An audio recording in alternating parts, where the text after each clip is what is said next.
X-0 sisters? Or X1 sisters? X1 sisters. X1. All right, bro. Still enough to do second, though. Hey, shout out to the cleanliness, bro. I see you. Yeah, you got to get that, Martha. Shout out to Matt Roberts. Appreciate the birthday present. We don't talk about bums here. Nah, bro. You got top 4 today, bro. You know, shout out to the Wiseguys, man. Yeah. Shout out to Tyler. He's one of the forefront members of the Wiseguys, and he's been clapping folks up with this control deck. So without further ado, we're just gonna let's get into it. get into the sisterly love here. Starting off, best one, obviously, you played 3 Martha. It's pretty self-explanatory. And her favorite friend, Elise. You played 3 of her as well. Changes from previous builds that I've had. We're down to only 2 Stella. You don't want to draw it as much anymore. And the names all correspond with each other, right? So yeah, so Stella is still with Elise. Elise is with Stella. Martha's with Elise. But yeah, so we're down to 2 Stella. This is the one you normal summon, and then it'll special summon 1 from hand. We are on 2 Sophia. Just a good card, draws you a card. Want to give a new pot, obviously. And then the 1 of Irene. Still love this card. I kind of like the 2, but I think in this build, now that we're on 1 Vadis, this just makes more sense. You're relying on Vadis a little bit. Yep. And then the new stuff, you got the 3 Aratama. And what does this guy do? This is the spirit that will search for another spirit, and we'll get to in just a second. But essentially, he is a 1-card Magnifica, so that's why he's there. And you'll have to explain that later. All right. And you got the 2 Sakatama to go with them. Getting into the spells, you got the Exosister Prax. This card is just really good. Searches for any Exosister card. Crackhead Rhoda. Can also be an E-Telly if you have the pair either on field or in grave.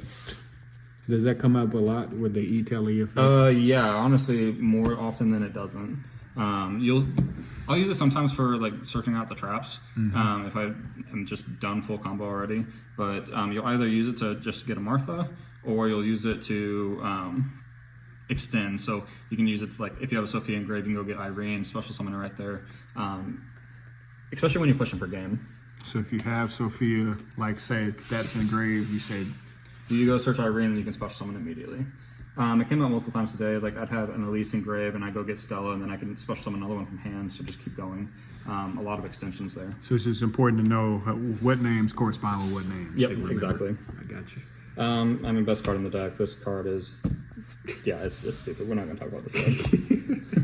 Hopefully, if it doesn't get limited, it will. It will. It has to. That card in a 40-card deck, digging 6 cards is ridiculous. Yeah. It's the consistency out is too much. Fact. Dark Rule no more. I mean, we got random crap running around. We got to be able to stop it. It's good. You got to go second in this deck, and this deck is not as great at going second, so we need to be able to still play. So we can go second, Book of Moon, shutting off random things. So you choose to go second? I choose to go first, but losing die rolls, or there's going to be the times that you're going second after you've won a game, so you still need to have the cards. Right. The Dark Rulers in there really to make sure that if you do lose a die roll, you're not just like a fish out of water. Honestly, this was the MVP. 3 of Forbidden Lance. You throw up a big Magnifica play with some back row set. This will make it to where like you can't Dark Rule no more. You can't Regeki. You can't. A lot of people playing board breakers, and this is just the say no. Make sure that you can still play with your Magnifica. And it kind of plays around it. You get an even lead anyway because you just lance. Okay. Yep. I got you. Got the 1 about us. Self-explanatory. Summons 2 from deck. No more than 1. Not now that we're cut down so much on names. Like we're down to 2 Stella, we're down to the 2 Sophia and 1 Irene. It came up today to where the only like pair that I had left was to target a Martha and then get Elise, which like there was a combo there that made it kind of nice where you can, because you summon the Martha, you can force the XYZ summon on top of it by using the Returnia to banish out of the graveyard and then the non-target banish. So it was pretty cool. Right. 2 Returnia. This trap is busted. It's a double Spellbook of Fate. Let's be real. This card is too good. in case they just I'm just showing it in case they don't remember it. But that card is just so stupid. Yeah, it's a target banish on field or grave, and then if you've XYZ someone this turn, which you have a lot of times, even on your opponent's turn, it's going to be a non-target banish as well. Or you can use materials on your field to XYZ someone instead. So you can dodge a lot of stuff. It's really good. You got the 3 imperms. It's still just kind of necessary.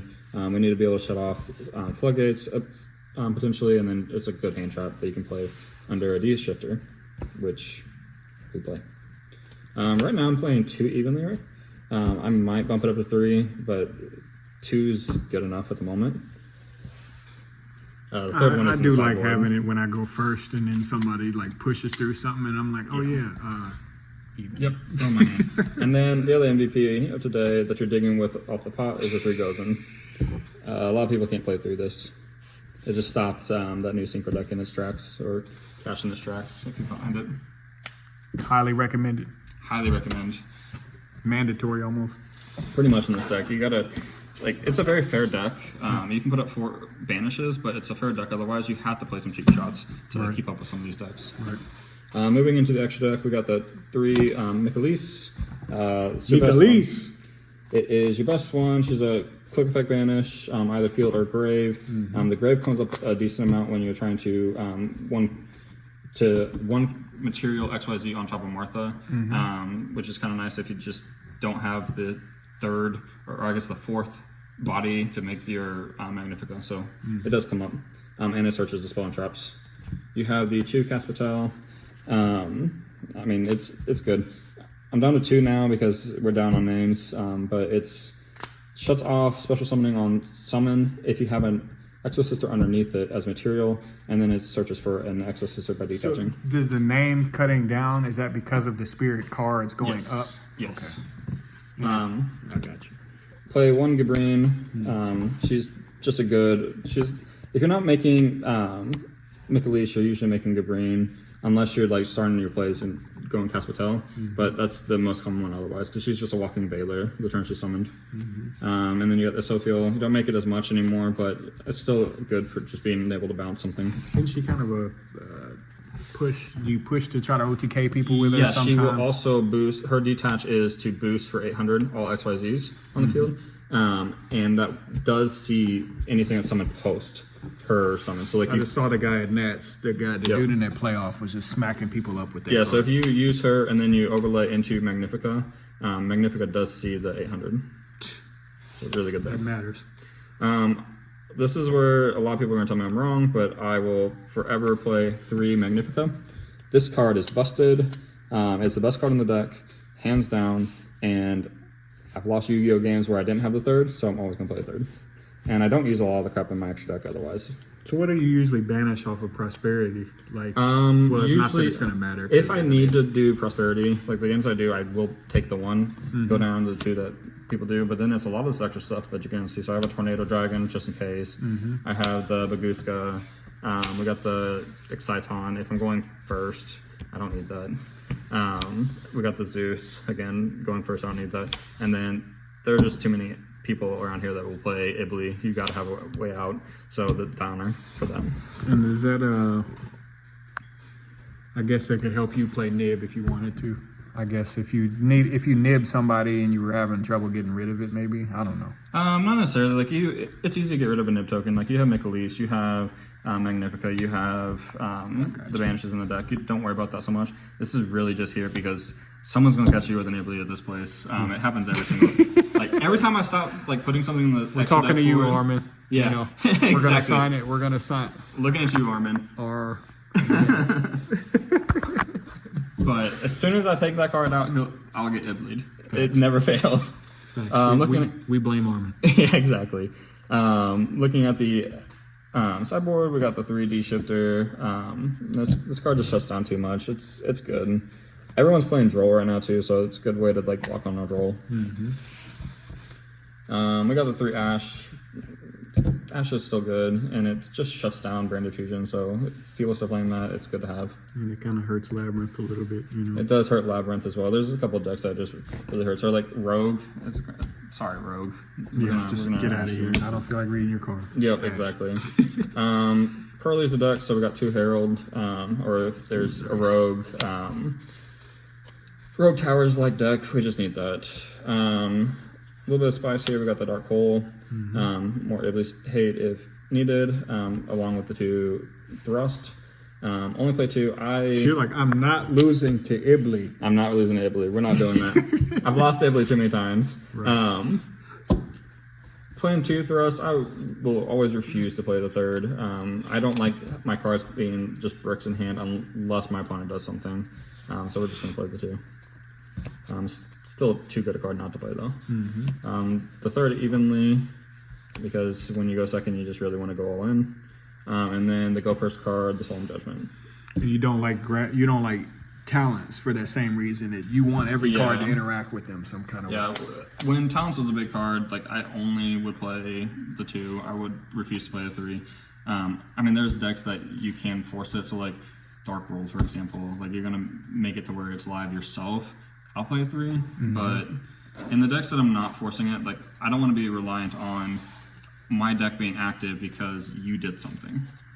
And then really quickly before we get out of here, bro, it was just basically this guy just grabs, just turbo out, maybe, a couple seconds to just show. Yeah. So let me grab the pieces here real quick. But essentially, you do Aratama. Aratama searches for the Sakatama. So Sakatama you can reveal to normal summon itself out. At that point, you can go overlay into. And this was an additional normal, right? That was an additional normal, yes. So it's free exceeds for free. Yeah, free exceeds for free. So then you got Caspatal. Caspatal is going to search out the Martha. Martha is going to activate in hand to go and get you your Elise. Elise goes, and Martha will go into your. So you've done that all without normaling, right? No, you've normaled on the Aratama. Oh, okay. But that's your additional normal. And the Sakatama is an additional. So you've done 2 normals. Okay. And then you got your special. So then Michaelis, you can detach to go get your Returnia. And then these 2 overlay into your Magnifica. So then with just the 1 card in hand, you have a Magnifica with the Returnia. All off of him. All off of him. Shout out to you, bro. Shout out to you. We out. Yep.